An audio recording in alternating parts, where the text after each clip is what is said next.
So today's our topic is abruptio placentae. Abruptio placentae means premature separation of the placenta. Normally जो placenta होता है वो कब separate होता है? During the third stage of the labor, यानी after the birth of the baby, maximum within the 30 minutes. According to WHO, average time of separation of the placenta is maximum 15 minutes after the birth of the baby. Okay. Abruptio placentae means premature separation of the placenta. It is the one of the cause of antepartum hemorrhage. So आज हम detail में study करेंगे abruptio placentae.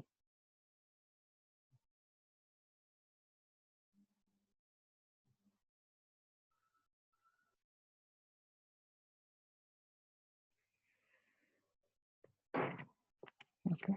Abruptio placentae, it is the one of the cause of antepartum hemorrhage. Definition: it is the one form of antepartum hemorrhage where the bleeding is occurs due to the premature separation of normally situated placenta. Okay जो normally situated placenta होता है उसका premature separation हो जाता है. Premature यानी before the birth of the baby. उसकी वजह से एंटीपार्टम हिमरेज होता है. ओके उसके टाइप है 3. First one is revealed, second one concealed and third one है मिक्स. ओके रिवील्ड में क्या होता है? Following the separation of the placenta the blood comes downward between the fetal membrane and the decidua so that all of the blood come out of the cervical canal to be visible externally. यानी पूरा का पूरा जो haemorrhage हुआ होता है after the separation of the placenta वो totally बाहर आता है externally through the cervical canal. Okay second type है कंसील्ड. इसमें क्या होता है? The blood is accumulated behind the separated placenta or and in between the fetal membrane and decidua. Okay, so blood not visible externally outside. यानी पूरा जो blood होता है after the separation of the placenta जो haemorrhage होता है वो पूरा का पूरा फिटल मेम्ब्रेन और डेसिडुआ इसके बीच में एक्यूमुलेट होता है. ओके वो नीचे नहीं आता है. थर्ड टाइप है मिक्स टाइप. इसमें क्या होता है? Sum of the blood collect inside and some expelled outside. And some of the blood is collected in between fetal membrane and decidua and some part of the blood is visible externally. Okay ये 3 types है. इसके incidence कितने होते हैं? तो 1 in 100 पर 100 deliveries. 100 deliveries में हर एक 100 डिलीवरीज में एक केस होता है एब्रुप्शियो प्लेसेंटी का. ओके इसके जो क्लिनिकल क्लासिफिकेशन किए हैं वो 4 है. उसमें है grade 0, grade 1, grade 2, grade 3. Okay तो ग्रेड 0 क्या होता है कि मे बी यहाँ पे कोई क्लिनिकल सिम्टम्स नहीं दिखाई देता है, लेकिन after the birth of the baby जब हम after the birth of the baby after the separation of the placenta जब हम प्लासेंटा एग्जामाइन करते हैं तब प्लासेंटा के फिटल जो सरफेस होता है उस पर ब्लड क्लॉट दिखाई देता है. यानी माइल्ड हिमरेज होने की वजह से वो वहाँ between the placenta and decidua वो एक्यूमुलेट होता है और कोई ज़्यादा ना होने के कारण कोई सिम्टम्स नहीं दिखाई देते हैं.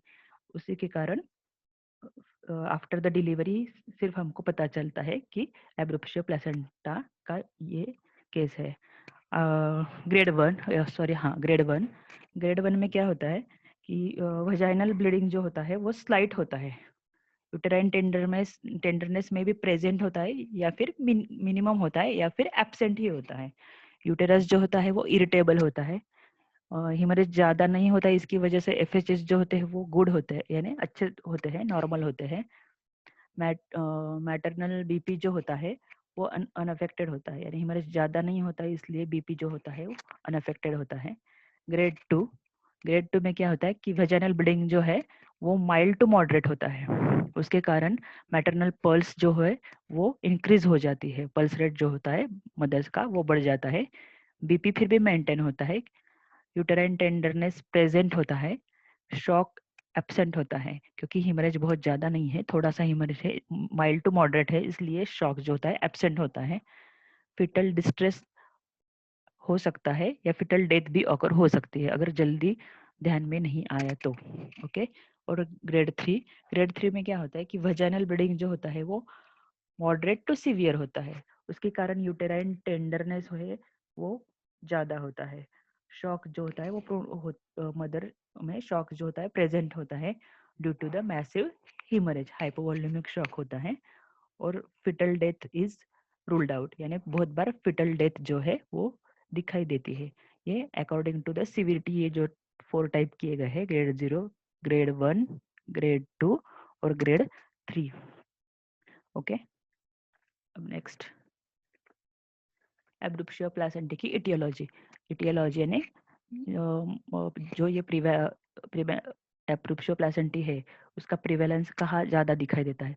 अगर हाई बर्थ ऑर्डर, फर्स्ट जो है हाई बर्थ ऑर्डर, यानी अगर ग्रेविडा 5th या उससे भी ज्यादा बार प्रेग्नेंट हो तो ये चांसेस होते हैं एब्डुप्शिया प्लासेंटी के, यानी 5वीं बार प्रेगनेंसी है या फिर 5 से भी ज्यादा बार प्रेग्नेंट है तो ये चांसेस दिखाई देते हैं। एडवांसिंग एज ऑफ मदर यानी एल्डरली ग्रेविडा हो तो भी प्लेसेंटेशन जो होता है वो पुअर होता है, उसकी वजह से प्लेसेंटा सेपरेट होने के चांसेस ज्यादा होते हैं। माल न्यूट्रिशन में न्यूट्रिशन की वजह से प्लेसेंटा जो है वो अच्छे से फॉर्म नहीं होता है, सिक प्लेसेंटा तैयार होता है, पुअर प्लेसेंटेशन होता है, उसकी वजह से वो सेपरेशन के चांसेस ज्यादा होते हैं। स्मोकिंग में भी पुअर प्लेसेंटेशन होता है। हाइपरटेंशन की वजह बीपी बढ़ने की वजह से एब्डक्शन के चांसेस ज्यादा होते हैं। एक्सटर्नल ट्रोमा के कारण भी प्लेसेंटा सेपरेट हो सकता है। सडन यूटेराइन डिकम्प्रेशन मीन्स क्या, ये कब दिखाई देता है, अगर मल्टीपल प्रेगनेंसी है या फिर पॉलीहाइड्रोमनियाज है, उसमें सडन यूटेराइन डिकम्प्रेशन दिखाई देता है। कब दिखाई देता है, मल्टीपल प्रेगनेंसी में अगर during normal vaginal delivery first baby अगर डिलीवर्ड हो जाता है तो उसके बाद में अचानक से यूटेरस जो होता है वो कॉन्ट्रैक्ट हो जाता है due to the gush of the liquor with baby. Okay, वो सडन कॉन्ट्रैक्ट होने की वजह से फिर प्लासेंटा जो है वो सेकंड बेबी डिलीवरी के पहले ही सेपरेट हो जाता है। ओके, और पॉलीहाइड्रोमनियाज में भी वैसा ही होता है। अगर प्रीमैच्योर रप्चर हो, पॉलीहाइड्रोमनिया में क्या होता है, premature rupture of foetal membrane, उसकी वजह से sudden gush of the liquor और उसकी वजह से यूटेरस जो है वो सडन कॉन्ट्रैक्ट हो जाता है और उसकी वजह से प्लेसेंटा सेपरेशन के चांसेस ज्यादा होते हैं। शॉर्ट कॉर्ड जो, अगर कॉर्ड जो है अम्बिलिकल कॉर्ड शॉर्ट हो तो ड्यूरिंग लेबर जो होता है प्लेसेंटा पुल होने के चांसेस होते हैं और पुल होने के वजह से वो फिर सेपरेट हो जाता है। शॉर्ट कॉर्ड यानी नॉर्मल जो अम्बिलिकल कॉर्ड है उसकी लेंथ क्या होती है, नॉर्मल अम्बिलिकल कॉर्ड की लेंथ जो होती है वो एवरेज रेंज है 30 to 100 centimetre. Okay, 30 to 100 centimetre. Average जो है वो 40 सेंटीमीटर हो, ये भी एमसीक्यू में आता है। उसका डायमीटर भी पूछा जाता है बहुत बार एमसीक्यू में, वो है 1 से 2.5 सेंटीमीटर, 1 to 2.5 सेंटीमीटर। एवरेज जो है 1.5 सेंटीमीटर उसका डायमीटर है। ओके ओके, और अम्बिलिकल कॉर्ड के रिलेटेड और भी एमसीक्यू है जिसमें कि अम्बिलिकल वेन कितनी होती है, अम्बिलिकल आर्टरीज कितनी होती है। तो up to the 3 month of gestation 2 vein and 2 arteries होती है, एंड आफ्टर 3 मंथ के बाद जो है सिर्फ 1 वेन और 2 आर्टरीज होती है। अब ओके, 3rd मंथ तक जो 2 when 2 arteries, after the 4 month 1 when and 2 arteries होते हैं। ये सब एमसीक्यू है। तो फिर अम्बिलिकल कॉर्ड की लेंथ अगर 40 सेंटीमीटर से कम हो, शॉर्ट हो, तो फिर प्लेसेंटा पुल होता है और प्लेसेंटा का सेपरेशन होने के चांसेस ज्यादा होते हैं। ओके, उसके बाद में है प्लेसेंटल एनोमोली। अगर प्लेसेंटा में कोई एनोमोली हो तो भी प्लेसेंटा सेपरेशन के चांसेस ज्यादा होते हैं। सिक प्लेसेंटा या फिर पुअर प्लेसेंटेशन के कारण भी प्लेसेंटा जल्दी सेपरेट हो जाता है। सेप्टेट यूटेरस, अगर यूटेरस जो है उसमें सेप्टम होता है, यानी सेप्टेट यूटेरस ये एक यूटेरस की एनाटॉमिकल एनोमोलीज है, एनोमोलीज है। ओके, सेप्टेट यानी क्या, तो उसमें मस्कुलर कर्टन होता है यूटेरस में। यूटेरस की जो कैविटी होती है, मेन कैविटी, वो उस सेप्टम से 2 इसमें डिवाइड हो जाती है। अगर प्रेग्नेंसी सेप्टेड यूटेरस में अगर प्रेगनेंसी होती है, और बहुत बार क्या होता है वो प्लासेंटा जो है जब उस सेप्टम पर इम्प्लांट होता है तो उसके प्रीमेच्योर सेपरेशन के चांसेस ज़्यादा होते हैं। उसी तरह एक होता है कि सबम्यूकस फाइब्रॉइड, अगर यूटेरस में सबम्यूकस फाइब्रॉइड है और वहाँ पे ही प्लासेंटा ने इम्प्लांटेशन किया हो तो बहुत बार वो प्रीमेच्योर सेपरेशन के चांसेस ज़्यादा हो जाते हैं। ओके, नेक्स्ट एब्रुप्शियो प्लासेंटी के क्लिनिकल फीचर्स। इसके मेनली 2 टाइप्स जो है उसके फीचर्स दिए हुए हैं, क्योंकि मिक्स में ही मिक्स और कंसील्ड के सेम क्लिनिकल फीचर है। मोस्टली जो है वो कंसील्ड जो टाइप है उसके प्रिडोमिनेंटली जो सिम्टम्स है वो मिक्स में दिखाई देते हैं। ओके, जो सिम्टम्स होते हैं वो क्या होते हैं, तो रिविल में abdominal discomfort followed by vaginal bleeding, और मिक्स में क्या होता है एक्यूट एब्डोमिनल इंटेंस पेन होता है और उसके बाद में स्लाइट वजाइनल ब्लीडिंग होता है, क्योंकि ब्लड जो है वो पूरा का बहुत सारा ब्लड एक्यूमुलेट होने के कारण इंटेंस पेन होता है और थोड़ा सा ब्लड बाहर दिखाई देता है। Okay, character of bleeding, bleeding कैसा होता है रिविल में, डार्क कलर और कंटिन्यूअस होता है।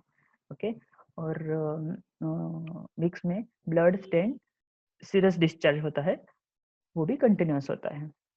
जनरल कंडीशन कैसी होती है, जनरल कंडीशन जो है पेशेंट की वो proportional to visible blood loss, पूरा का पूरा ब्लड बाहर आता है, इसके कारण हम जो जनरल कंडीशन है वो जितना ब्लड लॉस है उसके हिसाब से होती है, यानी बीपी मेंटेन है नहीं या ड्रॉप हुआ है, पल्स रेट बढ़ गई है या मेंटेन है, वो पूरा ब्लड जितना ब्लड लॉस हुआ है उस पर उसके से वो प्रोपोर्शनेट होता है।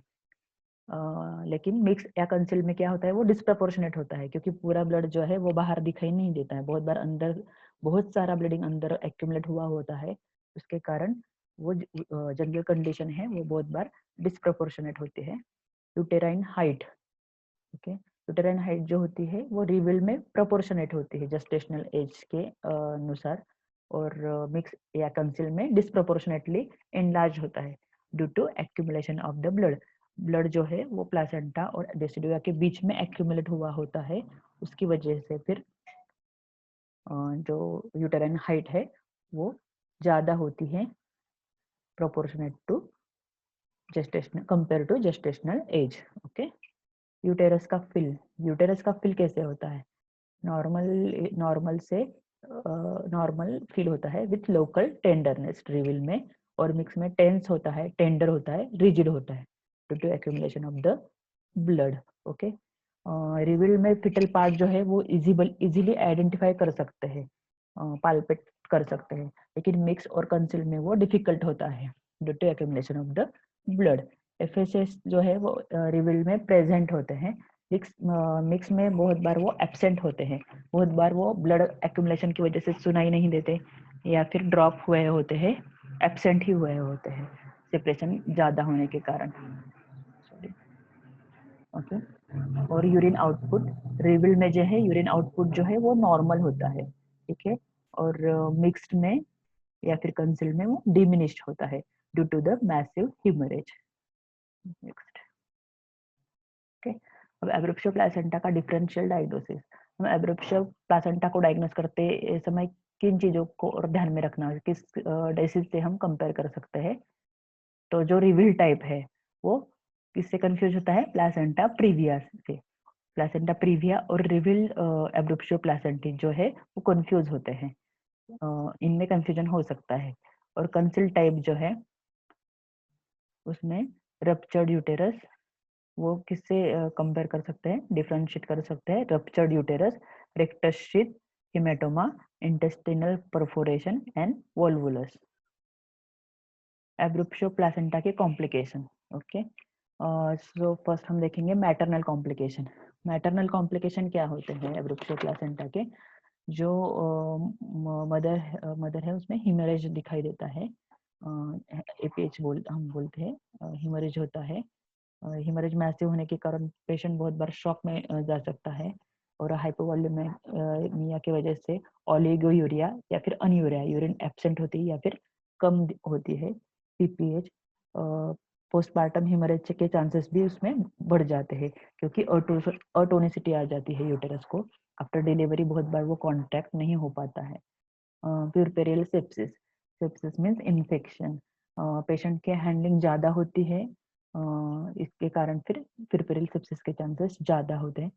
डेथ, बहुत बार मदर की डेथ होती है due to massive haemorrhage, due to shock and ischaemic pituitary necrosis. Means क्या, तो उसको शीहान सिंड्रोम भी बोलते हैं। उसमें क्या होता है कि हेमरेज ज़्यादा होने की वजह से, मैसिव हेमरेज के कारण क्या होता है, जो पिट्यूटरी होती है उसको ब्लड सप्लाई जो होता है वो हैम्पर्ड हो जाता है। उसकी वजह से पिट्यूटरी ग्लैंड जो होती है वो नेक्रोज्ड हो जाती है। उसका जो हार्मोन उससे जो सीक्रेट होते हैं वो बंद हो जाते हैं, ऑक्सीटोसिन, प्रोलैक्टिन, वो हार्मोन बंद हो जाते हैं। उसकी वजह से क्या होता है कि ड्यूरिंग प्यूरपेरियम लैक्टेशन नहीं हो पाता है due to lack of hormones. So failure of lactation होता है इसमें, इस्चेमिक पिट्यूटरी नेक्रोसिस, उसको ही हम बोलते हैं शीहान्स सिंड्रोम। ये भी एक एमसीक्यू है, शीहान्स सिंड्रोम। ओके, फिटल में क्या क्या कॉम्प्लिकेशन होते हैं फिटस में? तो प्री मैच्योरिटी, बहुत बार प्री मैच्योरिटी होती है, यानी बहुत बार नॉर्मल यानी स्पॉन्टेनियस लेबर में जाता है पेशेंट, या फिर इंड्यूस करना पड़ता है due to massive haemorrhage. Okay, तो उससे प्री मैच्योरिटी होती है, फिटल वेट कम होता है प्री मैच्योरिटी की वजह से। फिटल डेथ, बहुत बार फिटल डेथ हो जाता है due to separation of because of